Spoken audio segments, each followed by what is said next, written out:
causing chaos throughout Snake and create some smaller issues. The first one was definitely what has been banned as the games progress between Snake and EDG. That's right, we are into Champion Select for game number 3 of this best of 5 series between Snake and EDG, and the bans are on the way. Lulu has been taken out this time by Snake. They understand that being turned into critters, not ideal during their team fights when they're relying on Tank for all of this damage. Maokai and Rai is going to be the next few bans, and Lissandra, Azir, and Poppy are going to be bans on the side of EDG. And this is a lot better from Snake. Plain and simple is a lot better. They're not banning the Rise away from Tank, they're banning the Rise away from EDG. Yep. Tank has been playing the Rise so that EDG can't, and whilst his Rise is good, it's not winning them games.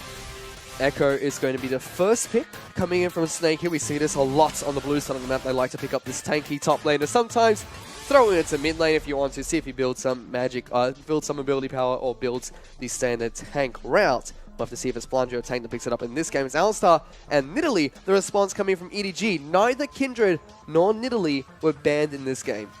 Yeah, so of course the options are going to be available to ZZR. He doesn't need to prioritize the Nidalee. However, Clearlove does to take it away from ZZR, as is expected, honestly. The Alistar also brought back for Mako the massive tank tool that they're using the dive Snake with as well. Make early game plays, mid game plays even with him. Exceptional work so far from Mako in this series.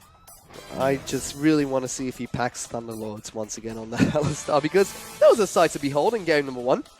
Well, we'll have to see what EDG decide to round out their team comp with, as Snake going through their second pick rotation. Echo already picked up in the top lane. Sivir is up and available. We've only seen Sivir and Lucian bounce back between these two teams, and it's going to be the lock-in coming in for Snake, and they actually take Graves into the jungle. They don't want the Nidalee, the Kindred. Yeah, ZZR taking that Graves. I feel like Snake are just doing their best EDG impersonation with this Game 2 drafting. They've kept the Echo as the potential flex. They've secured themselves an abundance of damage. As EDG are actually just shouting out to Snake now. Shout out to the gameplay played in the last game, but we'll have to see what EDG do pick away. They do this. Honestly, this is something that EDG would do. 2-0 up in a best of 5. Snake has started to pick our champions. Let's just beat them with theirs and show them that it's good. Show them that how you play this team composition our way is, like we mentioned earlier, Sivir and Lucian were being bounced back and forth between the teams. Whoever picks up Sivir first, there will be a response as Lucian from the other side. And Deft had a phenomenal game on Lucian in game number 1. 43% damage share for his team. He should be picking up in game number 3 here for EDG against Snake. And that is going to be a Nautilus being picked up by EDG. Damn. Waited for the very last second as well. It was almost sub-0 seconds. Come on, Pawn. Oh well. He's gone for the Nautilus. Koro also capable of playing this champion. We'll call it a flex once again. EDG also being on the red side means that the last pick is theirs if they choose to flex it. Also meaning that Tank reveals his hand in the middle lane. Snake already have that flex pick of the Echo, so it's potential to throw EDG off for now, but they're going to have to reveal those last 2 picks. We'll have to see what they decide to pick up. So far, nothing stands out for these two teams. A lot of the mid lanes have been banned out. Azir, Lissandra, Lulu, Rise, all taken away. We've seen Tank play Rise 2 games in a row in this best of 5 series. It's his team now that opted to ban it out against EDG. We'll have to see what Tank decides to pull up, because he's been the carry so far for Snake in their last few series. It wasn't always that way. We always looked at Flandre, we looked at ZZR, Crystal even sometimes, but Tank, he's been stepping up, and he's looking like he wants to do it again in game number 3 with Twisted Fate, as Trundle gets locked in for what should be Ella's champion. Yeah, TF and Trundle, the lock-ins, they've rounded out their team composition with some split-pushing tools. But early picking a Twisted Fate into Pawn, probably the first mistake and potentially the last time he will do this, depending on the lock-in from EDG. We'll have to see what they decide to throw in here, because they do have that Nautilus picked up. It is possible for Pawn to play that in the mid lane. Would it be the first time in the LPL we see? You would still imagine that it's an assassin mid. Pawn's got deep pockets. You would also think on the red side of the map, picking up your mid laner as your last pick, pretty common strategy to be able to hide that and throw in a counter. But they still got 15 seconds to decide what they want to do with their last pick in their lineup. They know that Crystal is going to be on Twisted Fate. There's not going to be any strange Twisted Fate up in the top lane or strange echoes being thrown into the mid lane anymore. And Fizz looks like it's going to be the champion of choice coming in for Pawn here in the mid lane. He wants to play Fizz into Twisted Fate, what was known as the counter matchup when these when Fizz was first released. There are a lot of arguments for and against Fizz into Twisted Fate and Twisted Fate into Fizz. It's of course going to be the counter matchup into a Twisted Fate on a general base level. Yep. A very adept Twisted Fate player through laning phase tends to do quite well. Of course, they run the Ignite so that they can pressure. I believe Dopa ran a course on how to do this on Reddit not too long ago. But it's a delicate thing. You make one mistake as the Twisted Fate, you run the risk of dying. Fizz has always got kill pressure ahead or behind. Not somewhere you want to be, generally speaking. That also means that we won't see Nautilus being flexed by the side of EDG. That's going to be going up into the top lane for Koro. Very happy on that champion. It's his second most played champion in the LPL for now. Flandre, though, he is going to be happy on this Echo. Suits his playstyle very nicely. He likes to be able to stick to things and stay alive for as long as possible. Yeah, and of course we've been looking at Tank saying is the big carry, but Snake across the board can go off in every single lane. ZZR playing the Graves has the possibility to hard carry like Clearlove has been doing. Flandre's Echo could do a repeat performance that we saw from Koro, but the other way around. And Crystal and that Sivir, always a threat. There's two coaches there going to shake hands as we go into game number 3 of the specified series between EDG and Snake.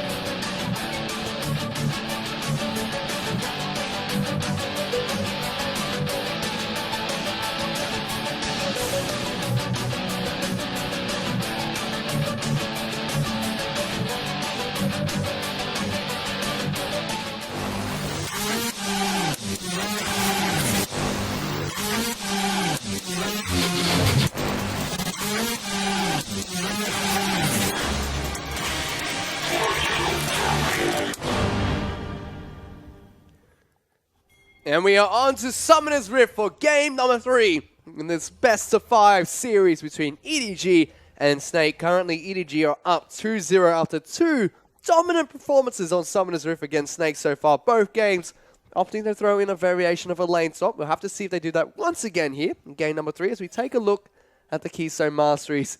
Once again, Mako, you are my new favorite player. He's given them the slap. It's the best. Thunderlords, Alistar, procs with a combo and an auto attack afterwards, which is why I call it giving them the slap. Makes a lot of sense in the way of doing burst damage, but you're missing out on the AoE heal, the AoE resistances that come from Windspeaker's Blessing, and that to me just says Mako doesn't put too many levels in it. Mako just does the ground pound and headbutt as his primary source of damage output.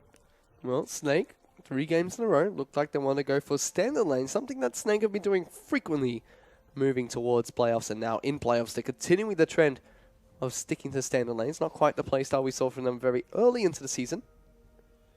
This is going to be a deep invade though from EDG around the 130 mark so that the camps are being done. Doesn't give Snake enough time to react if they weren't warded.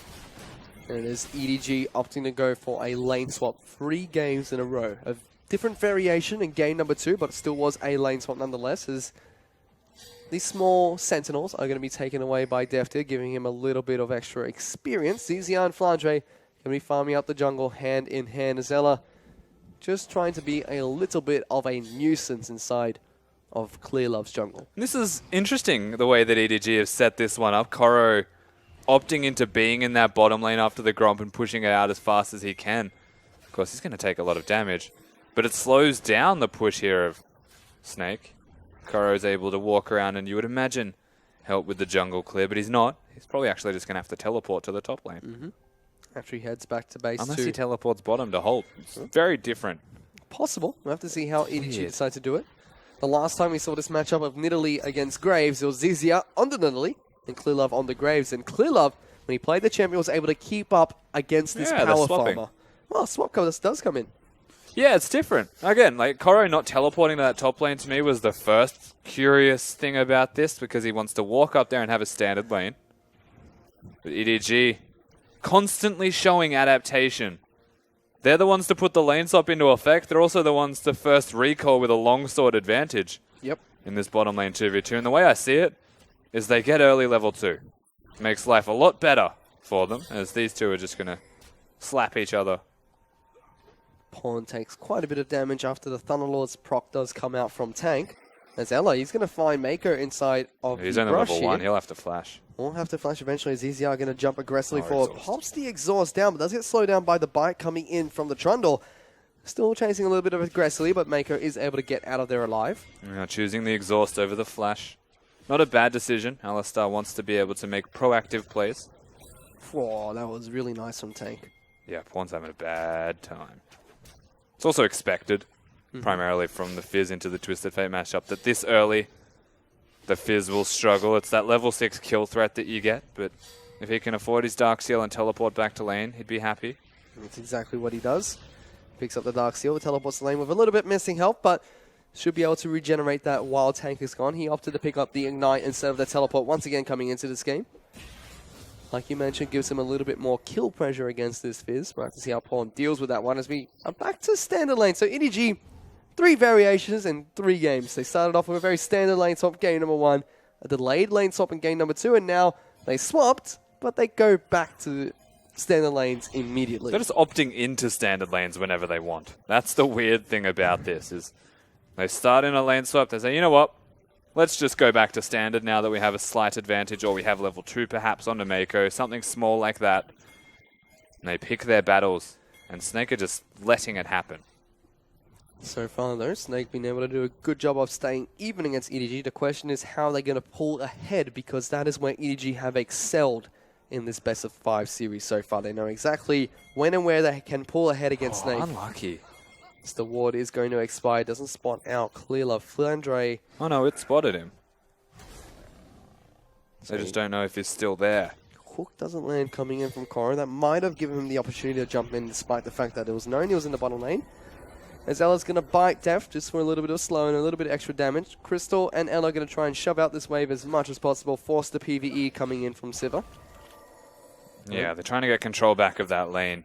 The thing is, a lot of the lane control now is being lost by EDG, and this is different already for the first time around. We need to see how Clearlove can get things done here. Interesting That's coming from Thunderlord. Pawn. Was able to hold his Playful Trickster while Tank was shuffling through cards there. Very nice coming out from him. But yeah, once again, Flandre's doing well in this top lane. Koro has to teleport back in. And mid lane, Tank's got complete control. Bottom lane, the Sivir and the Trundle have complete control. You would imagine ZZR. He has a buffet available to him wherever he would choose, but he hasn't been able to stop Clearlove. Well, Clear Love, when you play Graves against the Going bottom. when you play, wow, Yeah, Tank's wow. actually going to go in. Pops to Destiny. The pillar has been put behind Mako and Deft here. They're doing their best to try to get Ella out of here, but first blood does eventually go down to Tank. Deft Clearlove now. can't help. He's been jumped on. Clearlove, he tries to jump in, gets stunned up immediately. That's a double kill coming in for Tank. He picks up a triple kill here, and now Pawn, he's trying to get the shutdown onto the Twisted Pawn, Fate. what did you do? He's not going to get it. Tank's going to be able to walk away here. Wasn't able to take it down. Lives with about 10 health. Tank comes out strong for Snake. Tank is now 3-0 with a 16 or a ridiculous amount of CS advantage. That doesn't even matter. They just don't have levels in this bottom lane. Clearlove was about to recall and chooses to stay. Also chooses to go in on Ella for no particular reason and then flash himself out. This is just so well done from Tank, and this is really horrible from Pawn. There's no other way to say it. Where are you going? Go on top of him. Like, you had one job. Fizz has one simple combo. He's knocked up. Tank has no flash. I don't know what he was doing. Big fumble coming in from EDG. And a final fumble coming in from Pawn, as well as it's 3-0 on the scoreboard for Snake so far. We're approaching 10 minutes. That's where they shine when they have a gold advantage for themselves, and they have 2,000 gold up ahead of EDG this early in the game. Clear Love though. He's going to be able to find Flandre, gets the spear down and the pounce as well, but Tank, Who's here? he's here again. Koro going to return the engage, pops the ultimate in onto Tank. It's going to be Flandre, gets taken down incredibly low. Parallel Converge is not going to be able to stun anyone up, but Tank is able to force them back out. The 2-on-2 not successful for either team. Yeah, it does force them to back off, but Tank doesn't actually get the better end of the trade by any means. Pawn's always going to have kill threat. It's bottom. Thunderlords came out from Mako. That Wow. allows Def to pick up the kill. Pops the culling immediately onto the Trundle. The pillar will come out. Thankfully doesn't break Guess the who's game. here though? But Fizz, he's there. The Cottontail Fizz Gonna throw out the carrot in just a second. Lands onto Ella. He's gonna get locked down. And EDG, they're fighting back 8 minutes into this game. Yeah, and they do get it back on the board for Team EDG. 2-3 is the score. Tank unable to assist the bottom lane because he was visible top, and that's just a really clever rotation from this Fizz in particular. Knowing that EDG are winning the 2v2, but still opting into the dive to get an extra one on the board. Whilst he is behind by a lot of farm, he's missing a lot of lane control. His best bet to stay in this game and be absolutely relevant is to roam. Snake, however, are still ahead here, 9 minutes into this game. They're 1,000 gold up ahead of EDG despite EDG's late surge of aggression. We'll have to see if they can continue that moving later into this game. Blue buff time coming in. This time ZCR's like, I know what you did to me last game. It's my turn to return the favor. Mafia Graves and his mob friends come in, but Mako if it were that simple. Tank, he's actually going to get taken down. Clearlove picks up a kill for himself, and they're still chasing. They're 3 members of Snake trying to run away here. Crystal's there as well, throws out the boomerangs. Would have the underhunt if they needed to do just that, but Clearlove, he's not going to let his blue buff go down without a fight. No, and EDG, they respond and they get themselves the kill onto Tank. Once again, no summoners available for him. And well executed from EDG. Mako and Deft actually there at the right place at the right time. Because you know what? Snake trying to beat EDG at their own game doesn't make a whole lot of sense. Just like that, it's 3-3 on the scoreboard. Snake, fantastic dive coming in early. EDG slowly fighting back wherever they can. Snake, they were trying to play that EDG game, trying to be the aggressors themselves, not working out. EDG are responding to it nicely. They're still far ahead, to be fair, though, right? They've got a 3-1-0 Twisted Fate. Yep. He is a threat at all stages of this game because he can roam around the map better than a Fizz can. He just needs to not die in his lane. Like you mentioned earlier, has a nice CS lead ahead of Pawn right now, about 30 CS up ahead of this Fizz. Going to be able to collect some of those minions underneath his own turret, but was forced to go a Negatron Cloak, actually. Yeah, he'll still just go the Abyssal Scepter and he'll be fine. Just means he's missing the Sheen, which is a lot of damage. Missing. And of course, he's got a team to back him up every time that fish connects, and he's looking for it now. Yep, Clearlove is waiting inside the bush. No flash for Tank for now, so if that carrot does land onto the Twisted Fate, it's going to almost certainly be a kill coming in for EDG. Pawn waiting very patiently, there goes in, pops it as well, hides it with his animation as Clearlove going to come in and sweep up the kill for EDG. They pick up a nice kill as ZZR. What are you doing, ZZR? Don't think he wants this fight. Clearlove going to jump and pounce aggressively. Has to flash over the wall. Flashing. Pawn's going to go as well. Collateral damage is not going to be enough as he pokes him with the trident a couple of times. EDG find 2 more kills for themselves. And this is why the Twisted Fate is not a champion to be picked into a Fizz. EDG have got a flank here. Crystal. He's going to die as Deft. He's right behind him. Clearlove eventually comes back, puts a few swipes down, but it's still the Lucian that picks up the double tap there to pick up the kill. Only Ella able to get away. EDG are fighting back here against Snake. Yeah, Clearlove's just got wonderful spatial awareness. Exactly where he needs to be, hitting the right target and then changing to Crystal, recognizing that he was well and truly dead. And he had an assist already because the spear hit. Let's be honest, that's what he was thinking. EDG have just turned it on and got themselves back in a favorable position. And once this just comes back to Tank, he's going for the Zhonya's first item. I like that against a Fizz because he hits the fish on you. You just kind of press your Zhonya's key and you're like, you can't combo me. But the second the fish connects, Clearlove gets a free spear. These ganks are dangerous. There's just... Oh, Twisted Fate is just asking to be killed repeatedly now. Red buff on Pawn as well means every time you auto attack Tank, it's just going to hurt that much more. Well, they have to bait. ZZR has no crowd control, so he has no pressure on the Fizz. All Pawn has to do is dodge the card, and he is happy. And he has the kit to do just that. Tank was able to make a nice rotation and use his Destiny very early into this game to start things off, but he's been pressured quite a lot in this mid lane. Can't quite get out of there just yet. With Clearlove and Pawn putting on so much aggression. A taunt even comes out from the Fizz there after the missed wildcard. Ella looking to be a little bit aggressive against Mako. Puts down the traffic cone. We're just going to stop him from walking back to base. I'll walk back to his lane, sorry, for a short amount of time. But still dead even between these two teams in terms of gold now. Very aggressive start from both of them. Yeah, aggressive is the name of this game. Snake definitely turning up the tempo. trying to match EDG. But again, I said it, trying to beat them at their own game is asking for death. Not again. Yeah, not like this.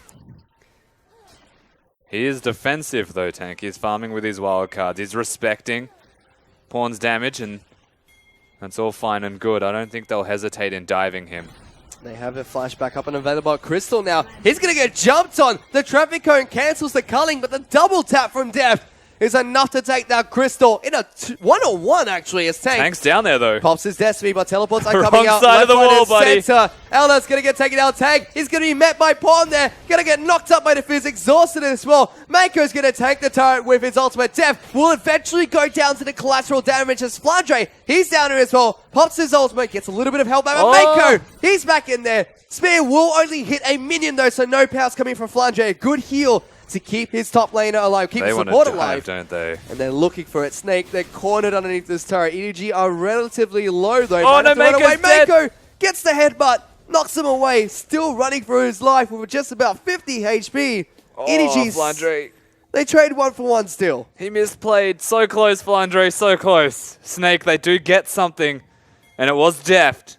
But a 5-2-1 Lucian, the damage is already done by the time that he was there. It was essentially clean up this time around. EDG, they put in work. Towers are nothing to them at the moment. And they've swung the gold lead back in their favor. They're about 1,500 gold ahead of Snake. It almost feels like they wanted it to be in Snake's favor till 10 minutes just so they could destroy the stat for themselves. If they keep up this aggression, it might just look like that for this game. Yeah, Koro even getting it done, stealing the enemy blue buff. This has just gone from bad to worse. And after such a good start, it's gone from good to bad to worse. That's the scary thing. I don't know if it says more about EDG or Snake. Like, this EDG team, down 3 against the 3-0 Twisted Fate, they recognize all of the gold is in the middle lane. He'll just kill bottom. And the thing is, like a Twisted Fate usually, he can make his way down bottom, could respond. So we just kill him as well? Yeah, just kill him, then go bottom. Like, it's so... It almost sounds like it's too simple, because their execution is near flawless. The only lane that hasn't had action so far between these two teams in the top lane. Flandre and Koro kind of have a treaty signed between them, just farming it up. Flandre made a trip down to the bottom lane just then. Koro decided not to match it with his teleport, so does have that up and available as Deft is able to take down the bot lane outer turret, increasing the lead that EDG currently have. So I'd like to think of top lane as like two warring factions that haven't got a peace treaty. They actually just can't get into the other team because they've both got giant walls there. Like none of them have offensive units. They're all just big walls. And it's like walls can't crash into each other and siege the other. Like it doesn't make sense. You cannot tap walls to attack as Ella might get caught out here. Mako was looking aggressively. Wanted to try and get the combo down onto the support, but now he's going to be caught up by ZZR, and Crystal takes half his health in terms of damage so far. Does get slowed down as well, but no chase potential coming out from Snake. And smart decision from Mako to go for Boots of Swiftness in particular. Knows that he's going to be sitting in that front line taking a lot of damage and doesn't want to lose any of that move speed with what is mobility boots. Whilst the meta shifted to Swifties, it's made its way back. Mobility boots will never die. They're just too good. Merc Thread's also being picked up now by top laners and a couple of the mid laners. We saw Pawn pick that up last time, but look at this. Tank, he's taking a lot of damage. Has to use the Zhonya's to evade the fish coming out from Pawn. That was definitely a Zhonya's bait out of Pawn. I don't think he cares too much about not having his fish available to him. Doesn't need it to actually have kill pressure.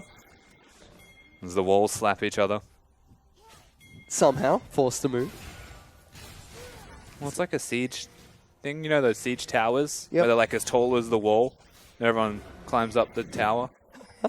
Yeah. Flandre though, That's Nautilus. he's met an actual aggressor. One of the warriors for the side of Snake. Oh, EDG, sorry. He's actually going to use his ultimate to try and jump back on towards Def. I don't think that's exactly where he wants to be right now at Spawn. He'll pick up that kill for himself.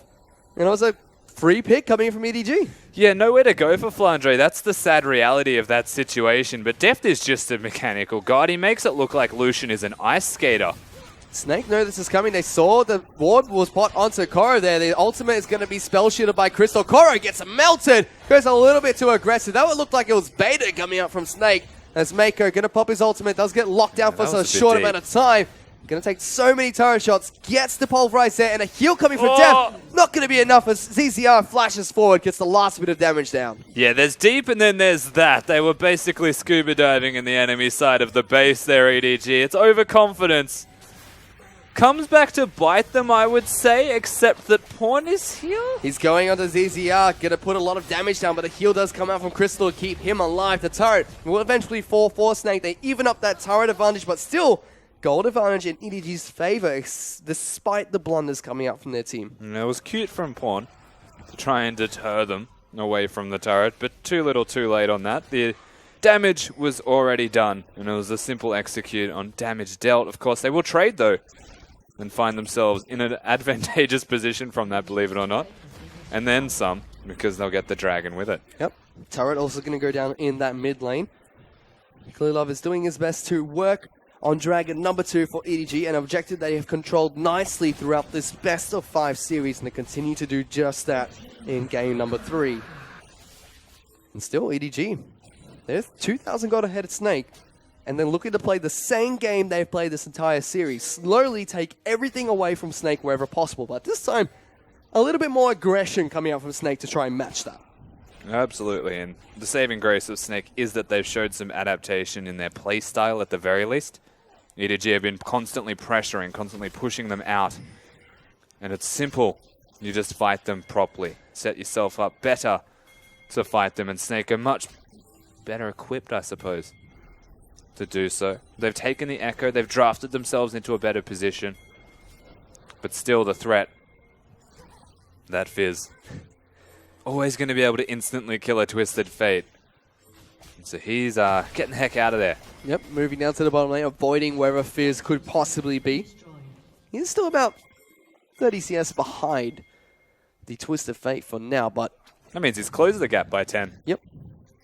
Still not that bad for the Fizz, as he's 3-0-2 now. Destiny actually being popped by the side of Snake here. They're chasing down Pawn. Already used that playful trickster, but going to jump back onto Flandre, use the ultimate to get away. Parallel Convergence going to slow down the rest of EDG, but on the hunt's being popped by Crystal to get him out of there. A little bit of a small skirmish coming out from between these two teams. Neither of them wanting to commit. Tank actually using his ultimate to get himself out of where Koro was, who teleported in. So very interesting and delicate situation just unfolded there for EDG and Snake respectively. Flandre not having his ult means that he could be in a position of exploitation. Difficult to get through him though. Fancies his chances against Mako as well. Aggressively jumps into the parallel convergence as EDG, they're walking through Snake's jungle aggressively towards this top lane, looking to try and catch out. Flandre was able to get away. Pawn uses the playful trickster nicely to get over the wall and away from the danger of the remaining members, but EDG still able to take down a turret for their troubles. They're 3-2 in terms of turrets, and still 2,000 gold ahead of Snake here, slowly playing that objective game. Yeah, fancy feat actually from Pawn there. He did well to get over the wall at all. And that was brute force. They didn't even have vision set up. They just walked through. They paraded through Snake's jungle and said, do your worst. We're still getting the turret anyway. And they put themselves even further into a better position. Not as aggressive buff control coming from EDG this game. They're not diving deep into Snake's territory to take those away, but still controlling their own quite nicely. So we take a look at Clearlove now. He's done a good job in this league. ZZR has not been able to keep up in terms of their farm. We saw when this was switched, ZZR was even with Clearlove when he was on Graves. This time round, he has made a nice 30 CS advantage for himself, which you normally see coming in from Nidalee. Yeah, he's done well this time around. I will say last time we were seeing Clearlove against the Nidalee of ZZR. The farm was at least kept somewhat even, but such is the way these teams work, more so than how the farm they actually get. Is Clearlove knows that he can farm more successfully. Deft and Mako winning the 2v2. In the end, anyway. Korra actually picked up Distortion enchantment coming in for his Merc thread, so he's going to be able to use that teleport and his flash a little bit more often and get the extra movement speed bonus when he uses those spells. So looking to try and create more cross-map plays for his team. Flandre's even matched this, has his own on his Merc threads. Yeah, I mean, so the items are starting to come out, right? The teleport influence in the game is actually quite heavy-handed, so a lot of emphasis on that, but it also means that they're looking at objectives as the primary focus, which, you know, EDG special, Snake once again responding and matching it. Dragon 5 probably going to be the biggest point of contention for EDG. Having the entirety of the Dragon control. Couple that with the Baron that they oh so love. Some would say obsessed with. Definitely provides the tools necessary for EDG to execute on that. And we are 23 minutes into the game, so it's possible for EDG to once again set up for another Baron play. Dragon will be back up in 1 minute and 45 seconds, and that should be more likely where EDG turn their eyes towards. They have 2 to the none of Snake so far. We've mentioned this time and time again, they've aggressively controlled the objective throughout this entire series. Wouldn't be surprised if they continue to do that as it spawns, but for now, just shoving out the side lanes. They have both their teleports in the top lane and the bottom lane to push aggressively, but Snake trying to wrap around against Korra here. Does have that turret to fall back towards. It's just such a big advantage though. Korra's actually well out of position. Will be caught out by the pillar, but nice flash over it to get to safety. And uses the anchor to get towards the wall. Teleport actually being burnt by Pawn to try and save his top lane counterpart, but this is a 5-man push from Snake. That's a very low turret. That's because EDG are going to respond in the middle lane. The decision was made by this EDG roster, and that's that they're going to hard push mid instead of contesting. Keep in mind they've got 2 dragons, so they're doing like, I don't know, 120 bonus damage. It's very cute from Korra. Are they going to keep... No. No, they're going to kill them. Yep, they're wrapping around. They've got everybody moving towards the jungle. Capitalizing on the fact that a couple of members went back to base. Pawn, he's going to be the first to go in. Dodges the gold card from Tay. Gets the fish onto him as well. And they're going to be able to take down the AD carry as well. Both carries from the side of Snake are gone. And EDG looking towards what they do best, which is the Baron. But Flandre jumping aggressively into the pit. It's going to be ZZR that gets locked down one more time. As Def picks up that kill. And Snake just throwing themselves at EDG, it seems. When EDG make a decision, they make sure that decision works. They get kills across the board after a turret simply through walking through the jungle. It doesn't matter because they know that's what they want to do. Well done from Korra to stop the recalls. And now EDG is just ridiculously ahead. The map is wide open. The decision-making and coordination from EDG is amazing, but take us through this one, Rusty. Look at that, though. Like, the dodge of the gold card and the ultimate hitting tank, even if you flash, actually causes more issues than he helps, because the fish was next to Crystal. Not something you want to do. And you would imagine, if the Twisted Fate had a Zhonya's Hourglass, that would have been advised above all else the second the fish connected. It even flashes over the Trundle Pillar. Ella's having a great game. The rest of his team is just struggling to get it done when it comes to execution on these team fights. That second engage actually confused me coming from the start of Snake, because it looked like EDG pick up 2 kills under carries, go for Baron, but instead, Flandre just was like, I'm going to try and fight people, and gets ZZR killed afterwards. But EDG, after taking the Baron, they do have a nice gold lead for themselves, about 6,000 gold ahead of Snake, and they are able to take down the Dragon as well. So 3 Dragons in this game already. And they're looking to continue to do what they do best, and that's push for these turrets. Twisted Fate's actually gone in on Clear Love. Yep, not going to quite get the wraparound though by EDG. They're going to try and turn this one around. Spear is not going to be able to connect on the side of Clear Love, but they're still chasing. Well, they shouldn't be, because Nautilus cancelled his teleport and Pawn didn't have his available. They're actually looking to just 1-1-3 as the lane assignments. Fizz with a Sheen can take things down, and EDG actually rotating. They're going to be able to take down this mid lane inhibitor turret. It feels Parallel Converge is going to try and lock them down for some time. Mako going to go in aggressively against Flandre. Fish is not going to connect with anybody as the bunny rabbit jumps up, eats some air for himself. But this inhibitor turret taking a lot of damage now. Koro, he's here as well. It's a 5-on-5 for EDG. They take it without any resistance coming in from Snake. Ella puts down the pillar. That's just going to slow them from advancing away, and they've got their eyes set on that bot lane inner turret now. Yeah, EDG just rock up to the middle lane. They just take away the inhibitor, basically for nothing. No trade available from Snake. It's hard to believe that they were ahead in the early game, because this is just so clinical once again from EDG. Certainly is, and they've set their eyes towards the next objective already. Twisted Fate was actually caught up in the top lane trying to push that wave back. They're using this time to get as much damage down onto this inhibitor turret, already down to about 1/3 of its health. And Baron buff still has some time on this EDG lineup. They've got a couple more waves before it's going to expire.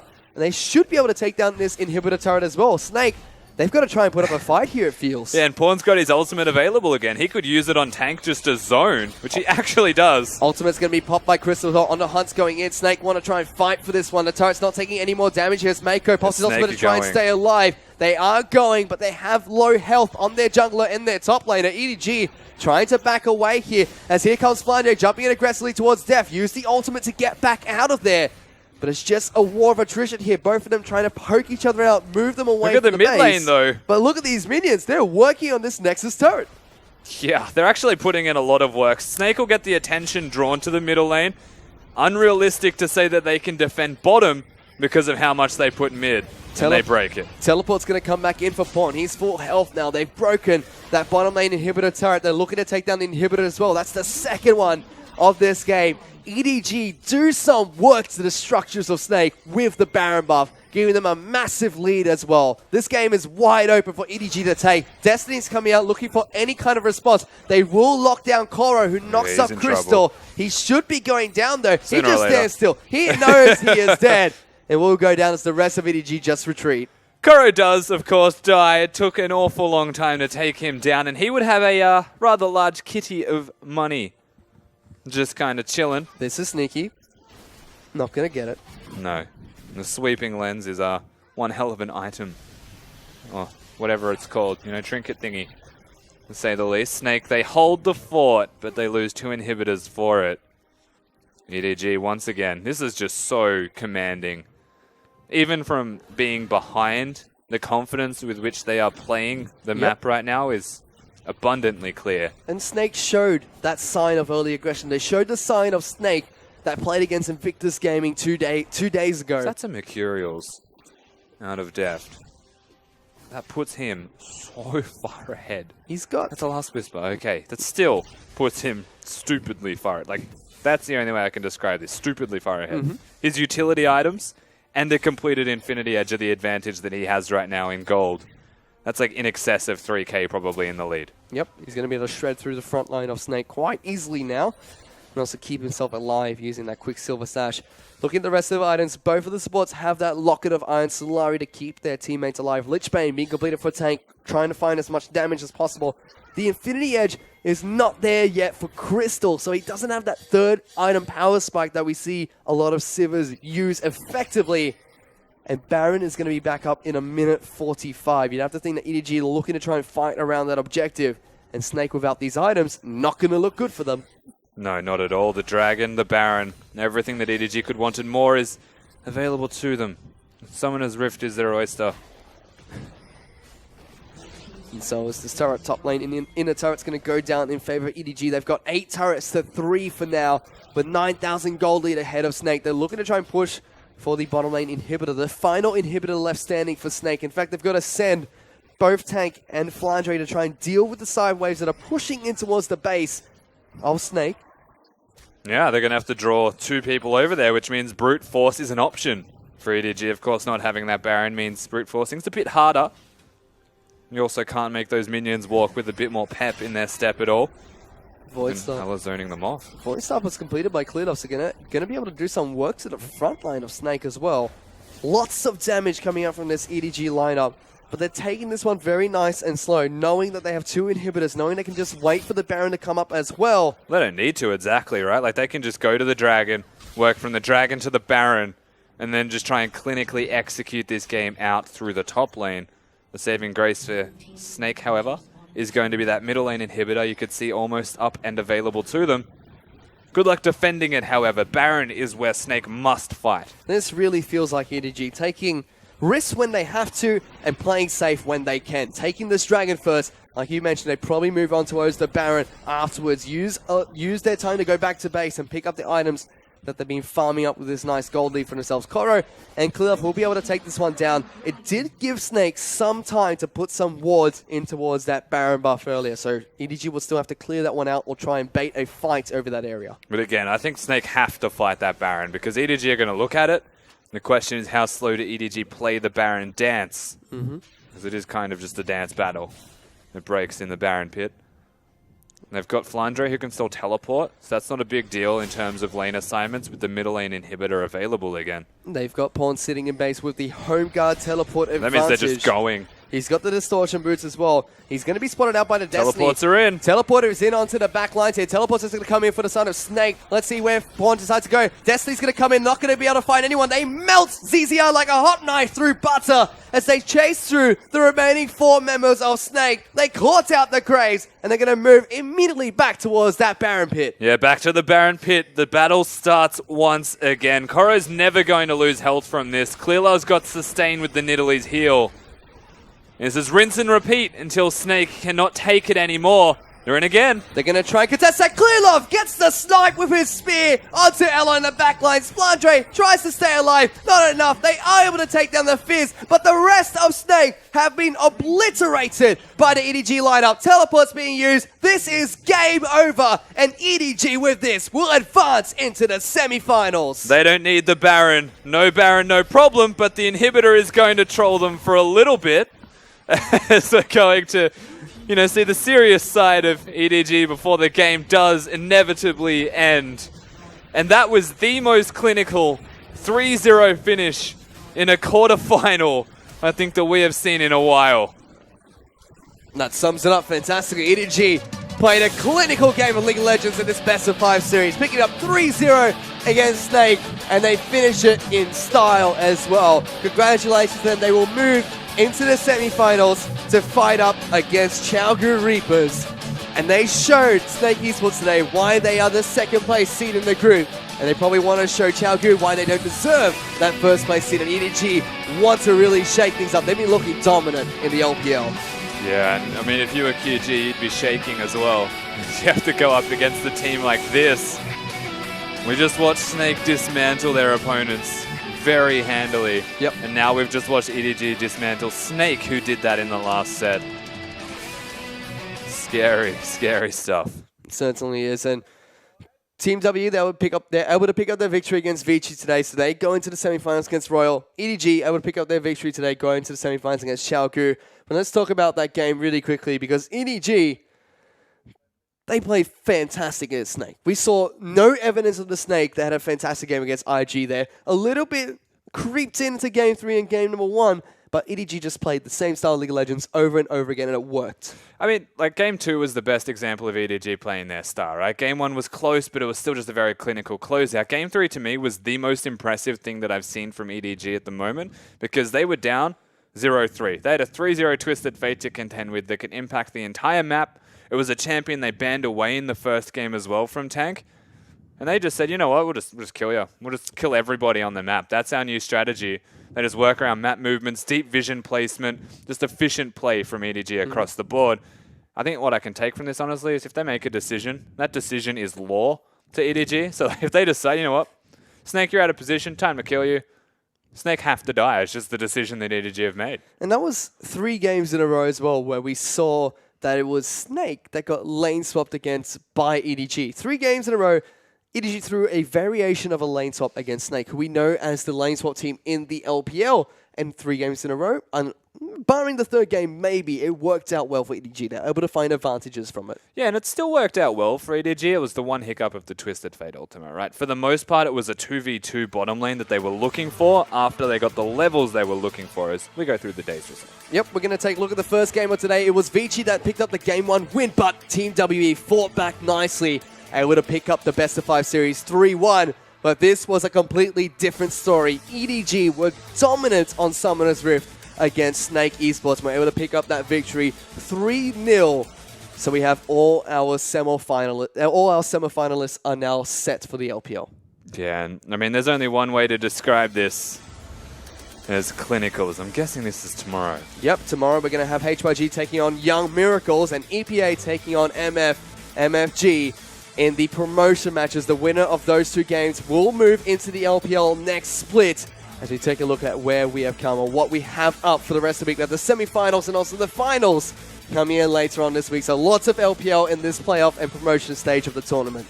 Yeah, and QG EDG is a heavy-hitting game to say the least. But the other side of the bracket, RNG, we're yet to see what they've got to offer just yet themselves. And they're the ones that are living up to expectations here. And there we go. That's what we talked about earlier. Hyper Youth Gaming taking on Young Miracles as Energy Pacemaker All will be taking on MF Gaming tomorrow. These are the 2016 LPL Spring Playoff Promotion Tournament. So the winner of these two games will move in to the next split of the LPL. Yeah, lots of League of Legends in the Chinese department to come out here shortly as playoffs and promotions heating up at the exact same time. And both the players and promotions have been rather exciting. We saw HYG put up a nice game against M3. We saw Snake put up a nice game against IG. And today, EDG absolutely demolished that. Let's go back to that game a little bit today because that was a wonder to watch, actually. And Snake, we talked about what they were meant to do, what they had to try and change, but nothing came out for them. They weren't able to do just that. Yeah, the only thing they really needed to change was their playstyle, to be perfectly honest with you. Flandre picks up the Echo, actually denies it from EDG on multiple occasions, but at the end of the day, it just isn't what they needed. They needed more than that, and this is very deserving as well. Kunlove is going to be picking up MVP on his Nidalee. We will see his highlights of that very shortly, but he had a great game on this champion. A little bit of a shaky start, but still was able to control the game the way that Clearlove normally does. And to me, we're giving MVPs to EDG's individual players, but it's team performances that have dictated a single player being MVP. Clearlove's Engage here is an example. That's not a Clearlove MVP performance. This one here, this is pawn setting and up executing, which gives Clearlove the kill. Every single thing that you will see from Clearlove, at least the assumption that I'm going to make, unless they do something in particular, will be the team coupling together to get them these kills. It almost feels like EDG facilitated Clearlove's MVP performance in game number 3. Absolutely, and the same goes for all of the MVPs that we've seen so far. The only exception being Deft doing 43% of his team's damage, which is unreasonable to say the least. Well, congratulations to EDG, who are able to move into the semifinals against Chaogu in this. That's going to be a really interesting matchup for EDG to go up against QG. Chaogu were very dominant in the early start of the LPL, but it's EDG who showed their dominance in the later split of the LPL. So this is going to be an interesting match to watch. Yeah, I think they've passed on the title of who is the most dominant team in the LPL at the moment. QG, of course, using their substitute mid laner in Dade, coming into this next best of 5. A lot of question marks need to be raised. EDG, however, they've got the full 5 roster. Pawn's been playing, there's no Athena. There's a dangerous and scary team EDG right now, especially if you're QG. I would be so scared. And on the flip side of bracket, we also have Team WE taking on RNG. We mentioned we haven't seen much from RNG just yet. They are the first seed, so haven't played any games in the playoffs so far. What do we expect coming into this matchup? Because this should be another one to watch out for, because this decides another spot in the finals. Yeah, I mean, so World Elite RNG is a battle of conflicting styles. It always is with World Elite, and we even saw it today in the first series. Slow, steady, potentially even lane swap game where you get to team fighting and World Elite say, oh, look, we're not behind and it's a team fight. Let's win the game. That's exactly what World Elite always do. They take the game late until they can win that team fight. RNG on the flip side, early aggression. They've got Marta and MLXG are just going to work together and just destroy the map with the vision, start making picks and be aggressive. If RNG get ahead, there is an opportunity that World Elite never actually get to their team fighting and they just get completely wiped out. And we talked about this a lot leading up to playoffs in the LPL. We saw how a lot of teams had a late resurgence in the LPL, were able to pick up a lot of form coming into playoffs here. Maybe barring Chaogu Reapers a little bit, but every single team that's moving into the semifinals has had this late resurgence of form. Is this going to change the outcome of the finals? Is this going to change which teams make it into that final game? I mean, yeah, sort of. All of these teams have definitely found form besides QG, yeah. And that's my big concern is I think looking at that EDG-QG match, EDG have just got so much form that I can't see QG actively winning that game. It's just a scary thing. They're using a sub in the middle lane. On the flip side, RNG's form it's kind of been like a roller coaster, you know. They started off really well. They went to IEM. They struggled and went down. They slumped, and then they've just come back up. So like the roller coaster's on its way back up again. They're still rising, whereas World Elite, they've just been rising all split. They've just gone up and up and up, and it's been a slow, steady increase of their skill. So that, to me, is the really heavy-hitting semi-final. No idea who could win that one. And it also shows in the promotion tournament as well. We saw HYG with that great run in their best-of-5 series. We even see EPA, unfortunately, not able to pick up their games against OMG, but have a second chance, I believe, against Young Miracles or MFG in their promotion run. More teams in the LPL that have this surprising surge here. Are the LSPL teams going to be able to put up a fight? I'm sure they're going to be able to put up a fight, but there are just conflicting styles that are the difference between a lot of the LPL teams to the LSPL teams. So these LSPL teams are heavy on the early game, early laning as well, and they play extended laning phases without the actual map movements. And that's why teams like HYG and EPA, they came into the LPL and they were good early, but they really struggled late. It just makes a lot of sense. So for me, for EPA, in particular, they've got a lot of things that they need to step up and actually effectively do. They need to take their learnings from the LPL split and put those learnings into the promotion game. Well, we've covered pretty much most of the brackets leading into the playoffs and promotion tournament for here. Let's go back a little bit into today. We talked a lot about EDG going up against Snake. We already just saw that best of 5 series. Let's talk a little bit about Team W going to Vici, because that was an interesting game as well. Vici, they came out strong in game number 1, but Team WE, they pulled it back with a nice 3-1 win at the end of that best of 5 series. Yeah, so that particular best of 5 series, the first best of 5 of today, was a curious one. We all expected it to go to 5 games. We all expected 50-minute games, which is, you know, the golden standard of both of those teams who were playing. But World Elite, they started off, I'll say, shaky. But at the end of the day, they found their stride, and mostly found their stride through their support player in Zero, in my opinion, who actually just decided the team's getting on his back, plays that bard, hard carries, and gets it going. He certainly did. And Vici, on the other hand, they look strong in game 1, once again showing that they can adapt to their playstyle. They're able to try and use their bottom lane as utility and try and show that they don't need to funnel as many resources, but still can capitalize on that nicely. Unfortunately, they couldn't do that in games 2 to 4. Well, it's just, so like Easy Hoon, to me, is the big thing for Vici Gaming. So he's like the standout playoff buff performer of the team, because suddenly he just decides he can hard carry every single game, which was a sparing thing that we saw throughout the regular season. And coming into the playoffs, he started more and more. And to me, Easy Hoon is like Marin is to LGD in the way that communication was never there at the start of the split. But working towards the end of the split, they've had time to talk to each other.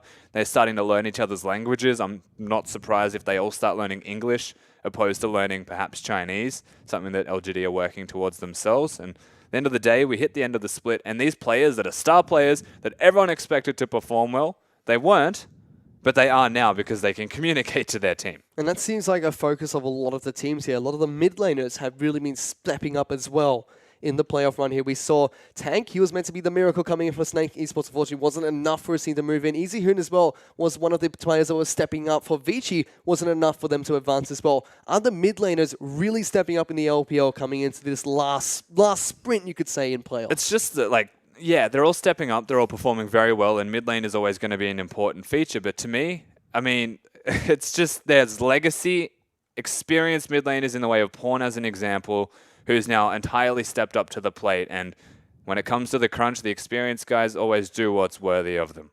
All right, so we're going to take a look at what we have tomorrow in the LPL. It's going to be, I believe, the promotion tournaments coming in. HYG going to take on Young Miracles, and Energy Pacemaker all are going to be taking on MFG. So tune in tomorrow at the same time for more LPL action. And that is going to be all from us tonight. On behalf of Rusty, myself, Atlas, and Spawn, who I believe they're still stuck in that well somewhere, but should be out relatively soon. Thank you very much, and have a good night.